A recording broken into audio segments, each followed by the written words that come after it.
My name's Brian Tang. I'm the founding executive director of Lite Lab at HKU, Lite Steps for Law, Innovation, Technology, and Entrepreneurship. My background is in law and in finance, and I started in big law in New York, and then joined a big bank in Hong Kong.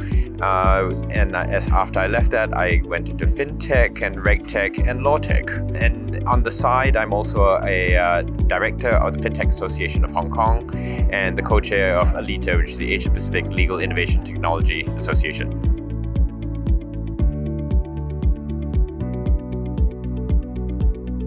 Given what's happening around the world in the economy, we're really at the risk-off mindset. So with risk-off, everybody's looking at conserving cash flow, how many are going to survive, they need to fundraise. And so from that point of view, I think some of the things to look forward to are things that really are more on the preservation side. So I think a couple of trends. One relates to cross-border. So as we're doing more cross-border, that can relate to whether it's Web3 or payments, that will always remain there. That being said, I think there are other products and areas such as data. Data as a main area becomes an increasing focus aspect, especially as one looks both as cross-border and the new regulations. And last but not least, this ESG tech or climate tech, which now seems to come within the area of FinTech and RegTech as well.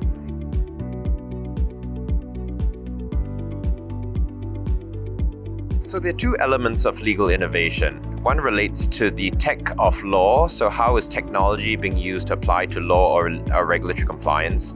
And the other relates to the law of tech. How is law evolving to address the emerging technologies that are rising?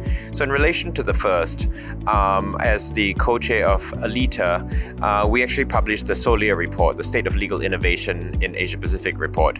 And our new edition is due out at the end of this year, if not beginning of next year. So stay tuned for that. But suffice to say, since the last time we published it, we now have unicorns that are in the legal tech space, in the reg tech space. So I think that really is growing here. We recently had our Lite Awards that was run at Tech Law Fest here in Singapore. And the pleasantly surprising thing was the number of entrants that we got from around the region and the strengths and the winners that are coming from Japan, Hong Kong, India, as well as Australia. So it really is quite broad, especially from the more developed markets.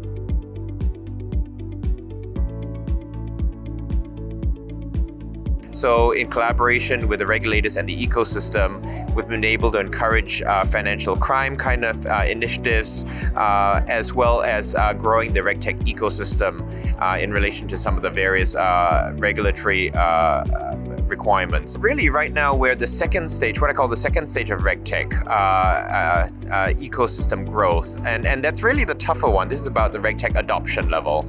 And there we've got various initiatives working with the regulators as well in terms of growing. Our most recent one relates to RegTech upskilling. Because ultimately, yes, with the awareness, the users, financial industry, the fintechs and like now know about RegTech, but can they adopt it? There are different departments that involve in RegTech, whether it's compliance, and then there's procurement for onboarding. You've got IT risk to get on board, and then who's going to be paying for it. Through our RegTech upskilling initiatives, we have kind of two main premises. So one is I call RegTech a team sport, right? So you not just relate with the compliance officers who will be using the RegTech, but really it's the business end as well, who actually will benefit. So KYC, AML, onboarding, the business case has always been pretty apparent. But you need to work with risk, with procurement, with so many different other stakeholders within the financial institution to actually grow that and ensure that they understand the use case and how to use it. The second element, which is really akin to what I'm doing at Lite Lab as well, is to make it more applied and practical. So rather than just talking about the philosophy of it and the theory of it, it's actually to give the industry opportunities to work with different platforms, different UIs and UXs, and tools and workflows so that they understand what can be done.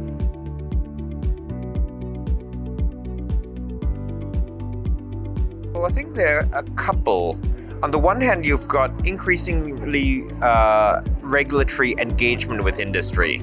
Now, in the past, regulators have taken an arm's length perspective with respect to the industry, but now you've got regulatory sandboxes, you've got proof of concepts being encouraged, and so there's so many different initiatives that the regulators are working more, and because they realize they need that to grow the ecosystem. But beyond that, I think there are other meta developments that impact the industry as well. So, for example, with COVID and the need to work from home and remotely, increasingly there's a focus in relation to surveillance. So how can we actually handle surveillance type issues and the like with the new work from home and the new modalities of working? And then secondly, in a way linked to that, you've also got the new tools where people are using instant messaging tools more, and the challenge that come with that. So recently, there have been huge fines being imposed in the US in relation to some of that. And so we have some really interesting products coming out of Asia that are being marketed around. Because, for example, in Hong Kong, the challenge we had with our bankers is they were so used to WhatsApp and WeChat, right? Whether it's in investment banking for the IPOs or for private banking when they were traveling in and clients, high net worth clients in China.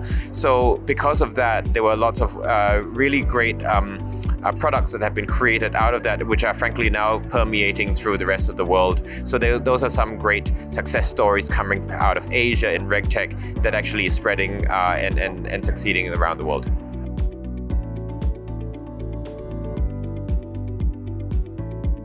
So global regulatory frontrunner is a bit of a strong statement, but I think we certainly are at the forefront of all of that. So for a bit of context, my background was an IPO lawyer, so I'm very familiar with the capital market space and like as well.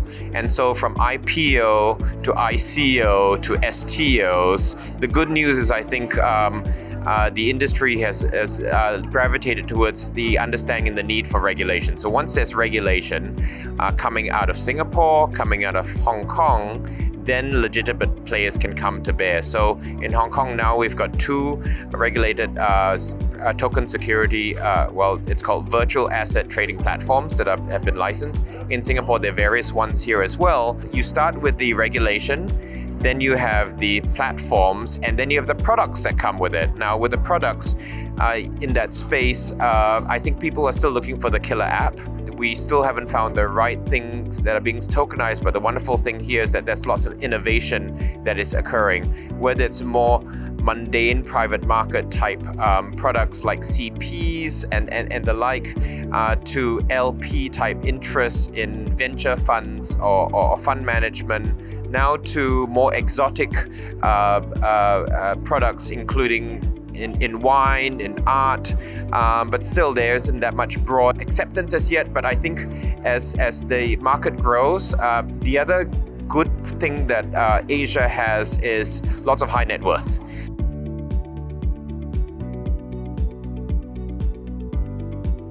So I think there are a couple of things. It's wonderful to be able to meet people face to face, sometimes for the first time, but often people that I've known for a while via Zoom. In real life, face-to-face makes so much sense, and you've built a really great community here where that's concerned. The other thing is actually this time around being based in Singapore, you have a great presence for people from ASEAN as well as from India. And so it allows us, especially from North Asia, to have a new and better insight in relation to what's happening here in the space. And last but not least, to be honest, given what's been happening, many of the people here that I've met, the new players, they don't have a Hong Kong office yet. So as things open up, we look forward to welcoming them over to Hong Kong as well.